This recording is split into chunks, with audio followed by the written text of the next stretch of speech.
Assalamualaikum warahmatullahi wabarakatuh. Perkenalkan, nama saya Abdulensya dari kelompok 1. Kali ini kami akan menyampaikan materi sistem kontrol PID yang akan dijelaskan oleh saudara Apri. Kepada Apri dipersilakan. Baik, assalamualaikum warahmatullahi wabarakatuh.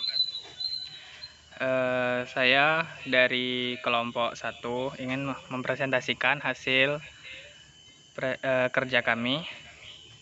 Di sini ada nama-nama kelompok. Pertama ada Ardo Alensyah, kedua saya sendiri Aprianto, ketiga Hari Saputra, yang keempat Ikli Darza Saputra, yang keenam Khairul Huda, ketujuh Nugroho, kemudian ada Mardin, Rahmat Agung, Gerardo, dan yang terakhir Nurholis.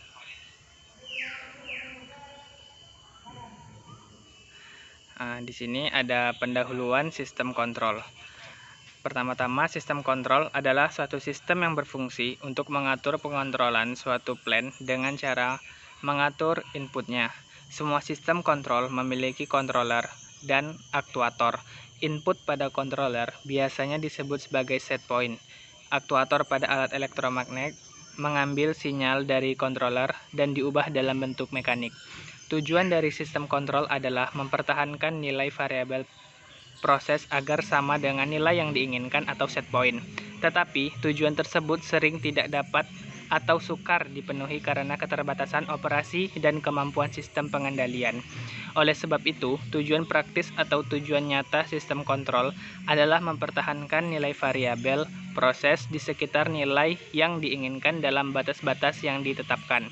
Namun, perlu diingat bahwa hakikat utama pengendalian proses dalam industri adalah untuk memperoleh hasil akhir proses produksi agar sesuai target. Tujuan pengendalian erat berkaitan dengan kualitas pengendalian yang didasarkan atas tanggapan variabel proses bila ada perubahan set point atau beban. Selanjutnya, yaitu jika terjadi perubahan set point atau beban, variabel proses diharapkan yang pertama, secepat mungkin mencapai kondisi mantap atau settling time sekecil mungkin. Yang kedua, setepat mungkin mencapai set point atau offset sekecil mungkin. Yang ketiga, sekecil mungkin terjadi osilasi atau maksimum error sekecil mungkin. Nah, selanjutnya apa itu PID? PID atau proporsional integral derivatif adalah pengontrolan dengan unsur P, I, dan D berupa model matematika dengan masukan gen plus integral plus derivatif.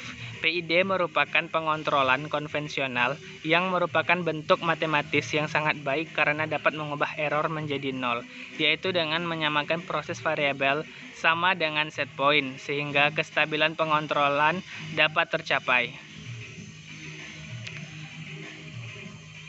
Nah, selanjutnya ada contoh blok diagram kontrol PID. Nah, pada gambar ini kontrol proporsional integral derivatif PID adalah sistem pengendali yang umum digunakan di industri maupun militer. Sekitar 90% dari peralatan industri menggunakan pengendali PID karena mudah digunakan dan paling sederhana.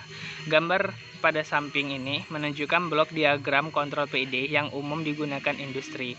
Kontrol proporsional, integral, dan derivatif dapat digunakan bersamaan secara paralel ataupun digunakan terpisah dengan tidak menggunakan salah satu komponen, P, I, atau D. PID merupakan controller mekanisme umpan balik yang biasanya dipakai pada sistem kontrol industri. Sebuah controller PID secara kontinu menghitung nilai kesalahan sebagai beda antara set point yang diinginkan dan variabel proses terukur. Pada sistem yang akan dibuat, PID digunakan untuk mengendalikan kecepatan motor berupa nilai PWM agar tepat menuju sudut tertentu yang akan ditentukan. Selanjutnya yaitu luasnya penggunaan kontrol PID pada dasarnya dilatar belakangi beberapa hal. Yang pertama, itu kesederhanaan struktur kontrol. Selain hanya ada 3 parameter utama yang perlu diatur atau dilakukan usaha penalaan atau tuning, pengaruh perubahan setiap parameter PID terhadap dinamika pengontrolan secara intuitif mudah dipahami oleh operator. Yang kedua, kontrol PID memiliki sejarah yang panjang. Dalam hal ini, PID telah digunakan jauh sebelum era digital berkembang, yaitu sekitar tahun 1930-an. Yang ketiga, kontrol PID dalam banyak kasus telah terbukti menghasilkan unjuk kerja relatif memuaskan, baik digunakan sebagai sistem regulator atau sistem kontrol dengan set point konstan dan beban cenderung berubah-ubah, maupun sebagai sistem servo, sistem kontrol dengan set point yang berubah dan beban cenderung konstan. Selanjutnya, ya, ini adalah beberapa jurnal yang telah kami rangkum. Selebihnya saya kembalikan kepada moderator. Oke, mungkin itu hasil dari presentasi kami.